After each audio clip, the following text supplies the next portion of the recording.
Now, one of the things universally that I find hypermobile people struggle with is sitting, and especially sitting for long periods. So I wanted to go over how I discovered how to do this and how you can do this yourself. It is something that takes a little bit of practice, but I also have an immediate solution as well.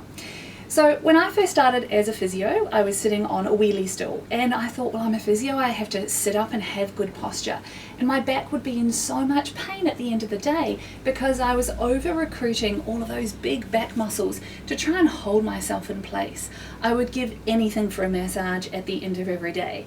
And then over time, I started getting frustrated because I realized that some of my clients never got back pain. And I wanted to understand why they didn't even have to think about it, where it was such a challenge for me. So what I discovered is that there's actually a hack to being able to sit well without overloading all of those big stabilizing muscles.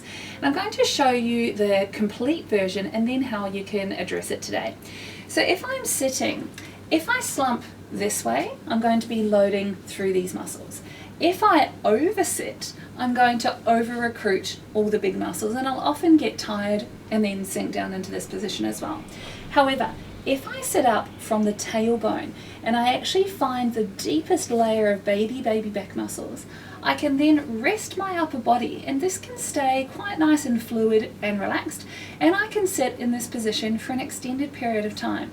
It took me about 3 weeks to find my perfect position, and you can tell when you've achieved it because the big back muscles will actually be soft in that position. So if you have a little feel now, if you shuffle forward on your chair and have a feel of your back muscles, see just how much effort you are using to try and stay sitting.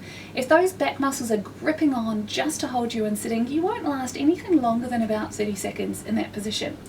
So as an exercise, I practice flexing, rolling up from just the tailbone and then releasing back down, and just the tailbone and releasing back down, and then finding that position and stacking the spine. This may take time, and I also teach our tucks and tilts sequence, which we'll provide a link to really help people find those deep stabilizing muscles. Now, this usually takes a while until you can actually work in this position. So we're going to discuss how to actually sit in your chair until you master that.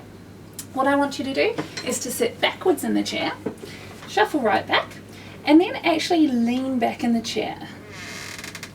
Now have a little feel around into your back. You want to find a point where you've got a tiny tilt forward of the pelvis, but you can relax the upper back in the chair. So you're actually using gravity to hold yourself in the chair. Without that, you'll tend to slump forward and flatten out the low back. So it's a little bit of an anterior tilt, lean back in the chair, and then your head is actually at a much better position for sitting up for your work. So even in a conference chair, shuffle back into the chair, make sure that your bottom's almost all the way to the back. A tiny tilt forward, relax back in the chair, then reach your hands around and feel for how much tone is in those big stabilizing back muscles. You want to be able to keep your back in what we call a neutral spine position, a little bit forward here and a little bit back here, but without any gripping in those bigger superficial back muscles. So have a little play with that, and then once you've achieved that, you can start doing it in a more unsupported sitting. Now when it comes to sitting for long periods of time, this is something that I used to really struggle with. I used to hate sitting to study or while I was at university, and I would end up in some pretty unusual positions. Some of my favorites include tucking one leg underneath. This is really common with a lot of hypermobile people because it stops you from sliding forward on the chair. I used to also hook my left foot up and again use that as a bit of a break to stop me from sliding off the chair. My mother got a little upset when I used to do it at the dinner table. One thing that used to happen when I was writing assignments and things, if I was actually at the computer, was to end up with a left foot up here. And for some reason, I don't know why, this would just happen without me even thinking about it. Other positions that different people end up in is an overlocked position. So a lot of people really brace back this way and try and hold themselves in position, and many others end up in a super slump position or in this position. So none of those are very good long term. So if you're setting up your workstation, what I suggest is actually moving in quite close to the computer.